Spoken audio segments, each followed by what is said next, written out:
Can the federal government privatize your student loans? And if they can, does it even matter? This is going to be a long one, so strap in. The Trump administration and Congress seem to be taking steps to close the U.S. Department of Education. And with that comes three major questions. Can the government sell your federal student loans to private companies, and who would buy them? If the loans are sold, does it change the terms of the loan?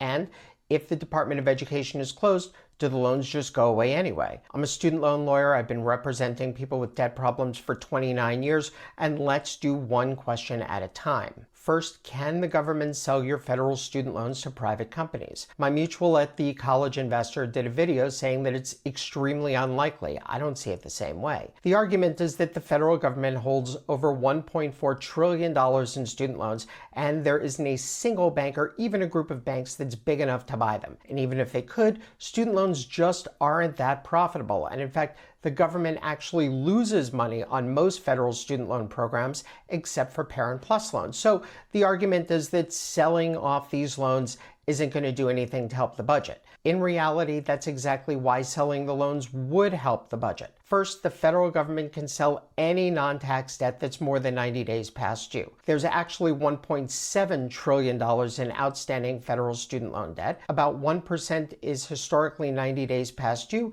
and about 8.15% is actually in default. That's about $155 billion in federal student debt that's not getting paid. So selling it for even 50 cents on the dollar is going to bring $77 billion into government coffers, money that's not being collected anyway. So selling that debt, even for a discount, not only brings in money, but also does so without raising taxes or cutting any federal programs that people are relying on. And beyond the cash, by the way, the government can also keep a piece of the action, because under federal law, the government can sell the loans for cash, but they can also decide to sell for a combination of cash and a share of the amount collected.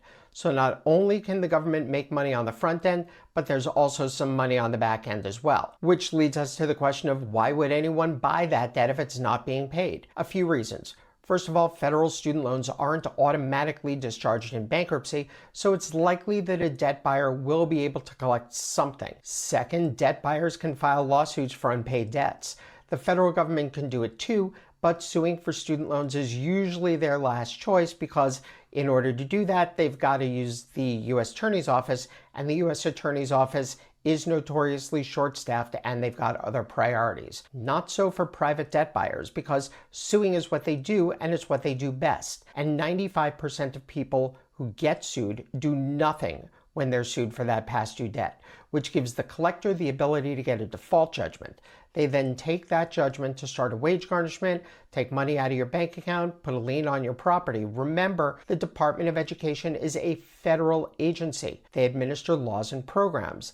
A debt collector, however, their job is to get paid, and they're really good at it. And that's why you care if your loans are sold, because debt buyers are ruthlessly aggressive. Their sole job is to collect money, and they've got a lot of ways to make that happen. If your loan is sold to a private entity, those collection efforts are probably going to be a lot more aggressive than they are now. And this brings us to the second big question. If the loans are sold, does that change the terms of the loan? And the answer is no. The sale of a debt doesn't change the terms of the debt, which brings us to the final question. Question 3, if the Department of Education closes, do the loans just go away? And the answer to that again is sadly no. The Department of Education just administers the federal student loan program. They aren't the entire federal government, which is who you actually owe the money to. If the Department of Education goes away, they'll likely just move the administration of the loan programs to the Treasury Department or another federal agency. It also doesn't make the loans any easier to discharge in bankruptcy, because the bankruptcy laws apply to private student loans exactly the same way as they apply to federal loans. So what's the bottom line? Yeah, they can sell the loans. Selling the loans is bad for borrowers because debt collectors are the worst. The loans aren't going to disappear either. Take advantage of the existing student loan repayment and forgiveness options. Doing so is going to keep you from going past due, and it's going to keep you from going into default on your student loans. Those are the only situations where your federal student loans can be sold in the first place. So keeping your loans current is going to keep them from being sold under current federal law. If you've got any questions about your federal student loans, your private student loans, or any debt whatsoever, as always, you know where to find me.